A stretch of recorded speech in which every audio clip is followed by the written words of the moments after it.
Pada cerita sebelumnya, saya yang sedang duduk di teras rumah. Malam itu tiba-tiba didatangi oleh sesosok yang saya sendiri juga tidak tahu. Dan akhirnya saya posisikan duduk santai. Kemudian kembali saya sulut satu batang rokok dan saya pejamkan kedua mata saya. Bismillah, syahadat, sholawat. Lalu saya tenang, saya fokuskan. Dan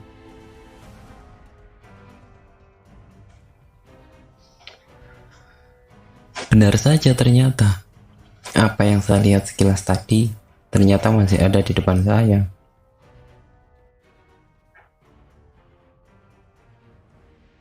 Ternyata di depan saya itu berdiri sesosok wanita. Dia sangat cantik sekali. Masya Allah. Benar-benar sangat cantik. Rambutnya panjang sepinggang. Dia memakai gaun berwarna putih mutiara, kombinasi hijau dan merah jambu keemasan. Rambutnya digelung belakang sedikit, kemudian memakai konde. Jadi gambarannya itu seperti wanita-wanita dalam film-film kolosal Cina. Mungkin jika teman-teman yang dulu sering melihat film Yoko, Pendekar Raja Wali, atau film-film Cina yang lain, Putri Huangzu mungkin. Nah, pakaiannya itu seperti itu. Jujur, wanita itu benar-benar sangat cantik sekali. Masya Allah, kata saya. Ya Allah, ini dari mana datangnya? Nah, dia itu berdiri di depan saya. Akan tetapi mukanya itu menunjukkan muka yang mungkin jengkel ya. Ya kalau kita dulu sering pacaran dengan cewek kita itu, kalau cewek kita jengkel ya seperti itulah kalau sedang ngambek.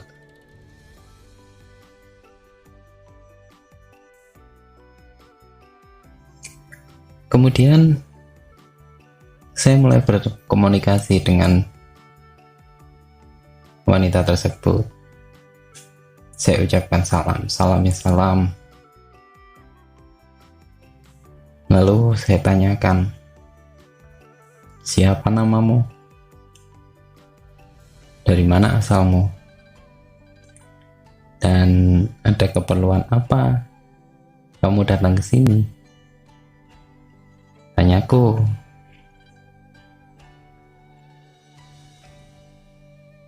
Lalu wanita itu menjawab. Dia mengatakan kalau namanya Lin. Nah, di sini nih teman-teman nih. Mohon maaf nih ya. Karena saya itu termasuk orang yang banyol. Kalau ngomong ceplas-ceplos. Akhirnya ya saya jawab seenaknya saya sendiri.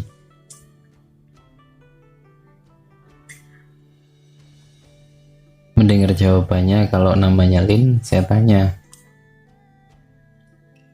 Linda? Bukan, jawabnya. Alin? Bukan juga. Atau Lintange Ati? Ini jujur ya, atau Lintange Ati, saya tanya seperti itu. Nah, mukanya itu makin manyun. Kata saya, ya wis lah Lin. Lalu saya tanya lagi, kenapa kamu kesini, ada perlu apa?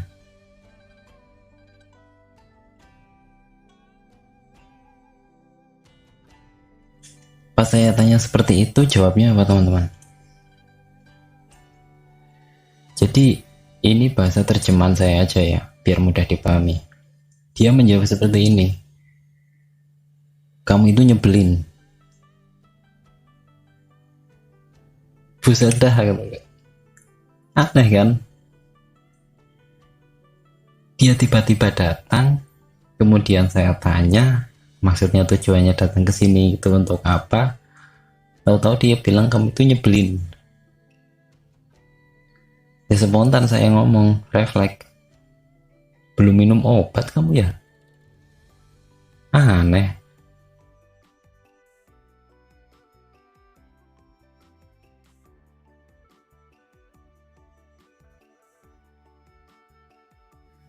Lalu saya bilang lagi sama dia, kamu itu kenapa? Datang-datang, manyun, bilang aku nyebelin. Emang aku ada salah apa sama kamu? Saya tanya seperti itu. Lalu kemudian si wanita ini menjawab, kamu apakan Siti? Kata dia, Siti?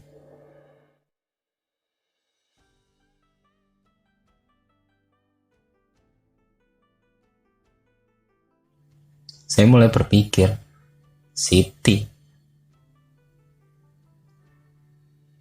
Oh, dalam pikiran saya langsung terpikir, berarti kemarin Jin ini yang membuat Siti seperti itu. Pikiran saya. Lalu saya bicara sama dia. Oh, berarti kamu yang kemarin membuat Siti jadi seperti itu. Nah, saat saya bicara seperti itu, dia malah marah. Dia bilang seperti ini. Kamu itu sebenarnya maunya apa?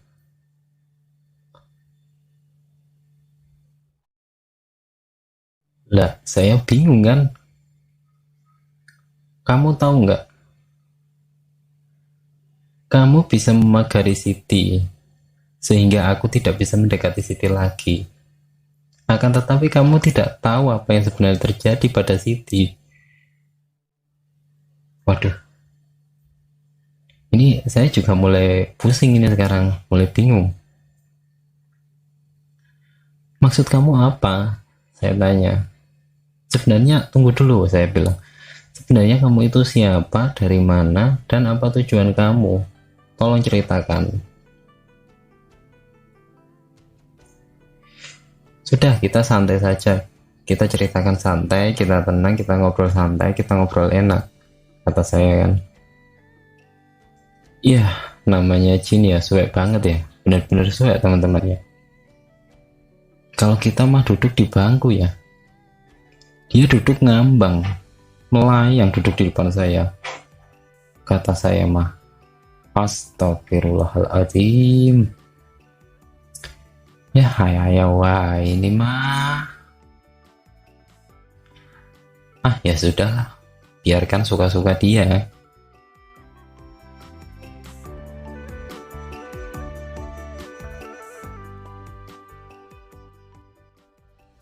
Kemudian si Lin ini mulai menceritakan apa yang sebenarnya terjadi. Jadi ceritanya itu si Lin ini dulunya itu dia tinggal di salah satu curug di Subang. Nah, pada saat itu si Siti itu sedang main ke sana. Nah, si Lin ini mungkin dia suka dengan Siti karena ya gimana ya kalau saya menjelaskannya. Ini hanya setahu saya saja, sepengetahuan saya, karena memang Jin itu juga bisa saja mengikuti seseorang manusia karena mereka menganggap dia suka dengan manusia itu. Nah, si Lin ini pun sama. Dia mengikuti Siti itu karena Siti itu orangnya baik, Siti itu orangnya sabar. Dia senang dengan Siti, Silin ini. Jadi Silin mengikuti Siti.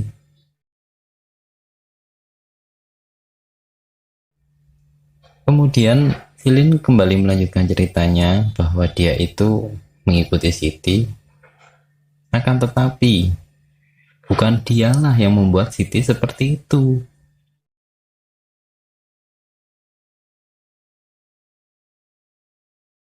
Nah, dari situ saya sudah mulai bingung lagi. Lalu kalau bukan kamu yang membuat Siti seperti itu, lalu siapa? Tanya saya kepada Lin.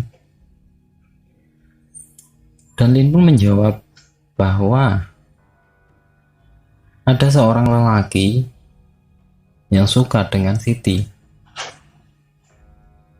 Akan tetapi karena sifat dan kelakuan lelaki itu yang mungkin tidak disenangi oleh Siti, sehingga Siti tidak mau atau Siti menolaknya. Sehingga lelaki itu melakukan cara-cara yang tidak baik untuk mendapatkan Siti. Dia mendatangi seorang dukun, kemudian dia meminta jampe-jampe untuk mengguna-guna Siti agar Siti mau takluk kepadanya.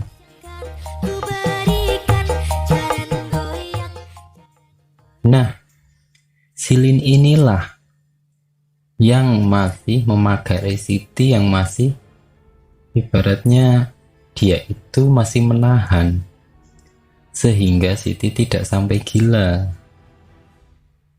Makanya Siti masih seperti itu, walaupun dia kelihatan sakit tapi masih bisa bertahan.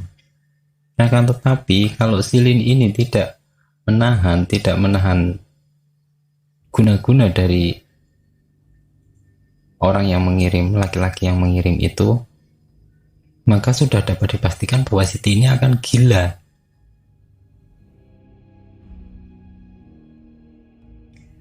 Itu cerita dari Lin.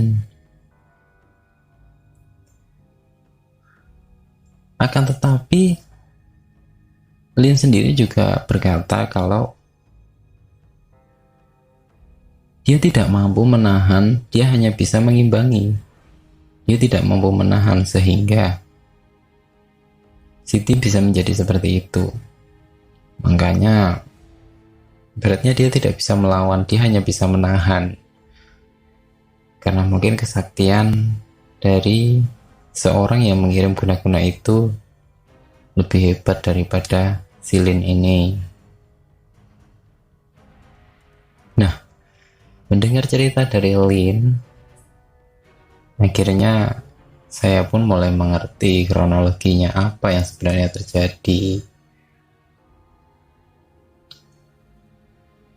Jujur, saya sebenarnya salut dengan Lin.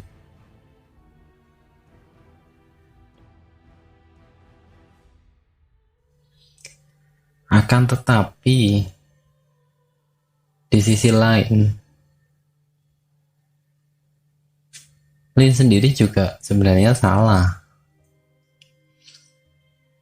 Makanya dari situlah saya mulai berbicara kepada Lin. Saya berkata sama Lin, baiklah, kalau memang ceritanya seperti itu, Lin,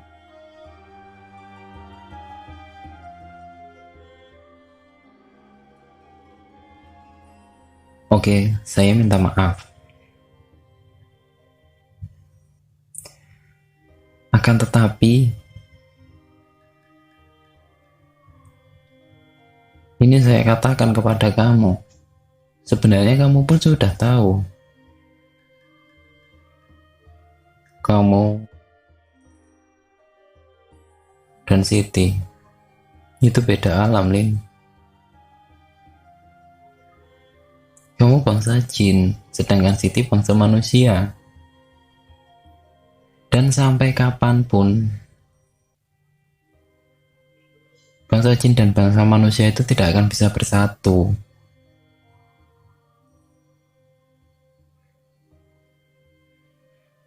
Dan aku rasa kamu pun mengerti dan tahu tentang hal ini.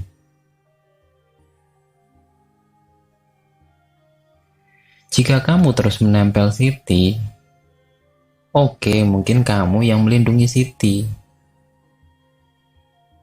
Akan tetapi efeknya bagi Siti justru akan merusak dirinya sendiri. Akan menyakiti dirinya sendiri. Karena Siti belum bisa mengontrol dirinya sendiri. Siti tidak dapat melihat kamu. Siti tidak dapat berkomunikasi dengan kamu. Dan Siti pun mungkin tidak pernah tahu kalau kamu mengikuti dia, menempel dia. Dan efeknya akan merusak tubuh Siti. Siti akan sering sakit-sakitan.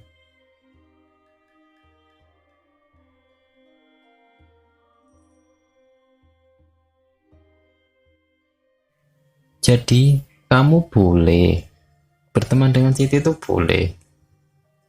Kamu suka dengan Siti boleh. Tapi jangan kamu itu menempel pada Siti.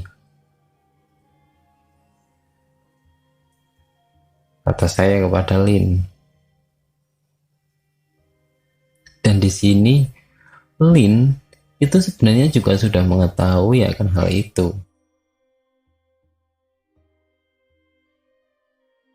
Jadi logikanya gini, mungkin ya karena ini sepengetahuan saya saja, mungkin bagi orang-orang yang lebih mengerti tentang hal yang gaib yang apa itu,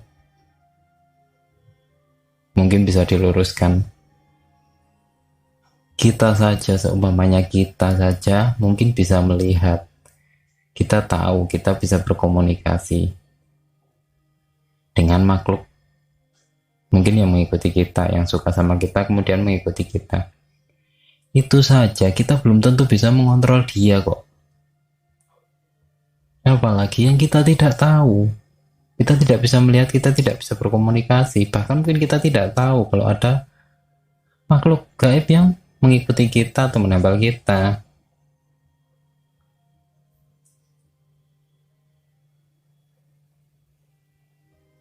Saya ambil contoh mudahnya gini aja lah. Ibarat kata kita memelihara kucing.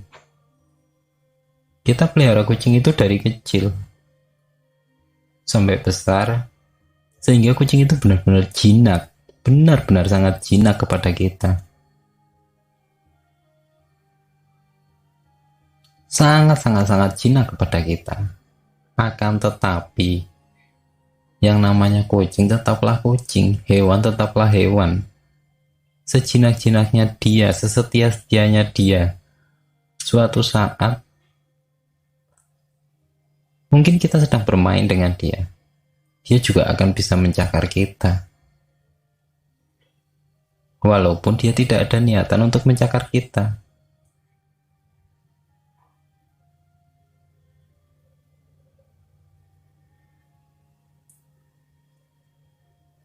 Ya sama saja seperti kisah Lin ini. Dia mungkin menganggap dia suka dengan Siti, lalu dia mengikuti Siti. Dia menempel pada Siti. Akan tetapi efeknya itu akan langsung ke tubuh Siti. Dan memang saya dengar cerita dari Kang Asep, memang sebelumnya Siti itu sering mengeluhkan kalau kepalanya itu sering pusing, di tengkuk ini sering pusing, sering sakit, terasa sangat berat sekali. Dan punggungnya pun terasa sangat sakit, seperti kadang ditusuk-tusuk, dada pun sering sesak. Maka dari itulah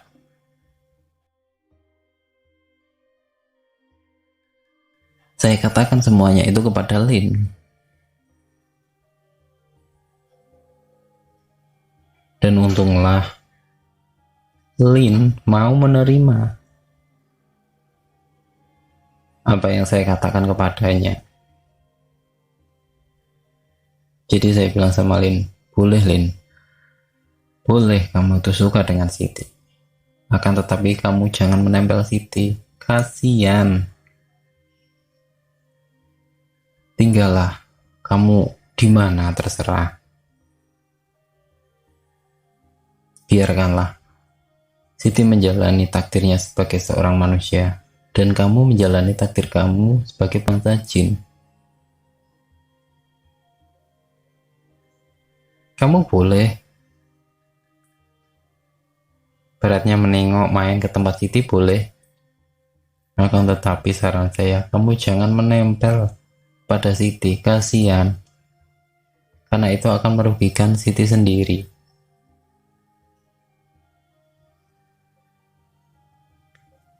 Mendengar perkataan saya, Lin pun mengangguk-angguk. Raut mukanya itu seperti orang yang sedang sedih. Saya sendiri juga nggak tega sebenarnya. Tapi jujur loh, walaupun seperti itu jujur dia itu malah kelihatan semakin tambah cantik. Wah, kacau ini ya, kepala ini kacau ini udah ini. Tapi ya emang gitu keadaannya. Karena ya mungkin dia belum menampakkan wujud aslinya seperti apa. Dan akhirnya singkat cerita, si Lin ini mau meninggalkan Siti. Akan tetapi dia masih ada satu pertanyaan kepada saya. Oke, saya akan meninggalkan Siti. Mungkin jika saya kangen saja sama Siti, saya akan datang ke tempat Siti. Tetapi bagaimana dengan laki-laki yang mengirimkan guna-guna kepada Siti?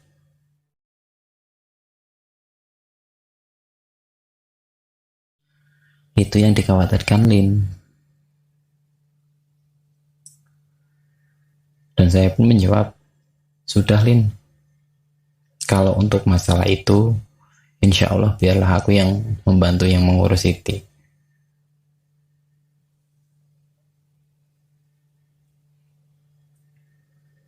Sudahlah, sekali lagi.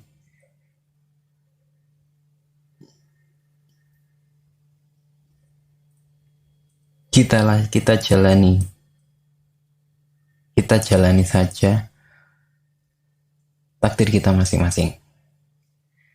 Kamu jalani takdir kamu sebagai bangsa jin, dan biarkan Siti menjalani takdirnya sebagai manusia. Kamu tenang saja. Yang penting kita itu sama-sama tahulah, sama-sama mengerti. Toh nantinya kalau emang benar-benar kita berjodoh, kita juga akan bertemu lagi di sana. Makanya yakinlah sama yang menciptakan kamu. Ya, sebisa mungkin saya menasihati Lin.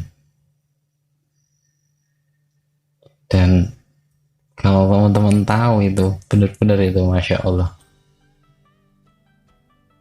Si Lin ini senyum. Masya Allah, senyumnya manis banget, ya ampun, kata saya. Untung lo jin, kata gue. Aduh ya Allah, manis banget senyumnya. Dia bilang, ya sudah, terima kasih atas nasihatmu. Ya, walaupun sekarang aku bingung aku mau kemana. Jujur aku kasihan. Akhirnya aku bilang gini, terserahlah. Kamu mau tinggal di mana? Kalau kamu mau, kamu boleh tinggal di sekitaran sini. Akan tetapi ingat, jangan pernah mengganggu orang.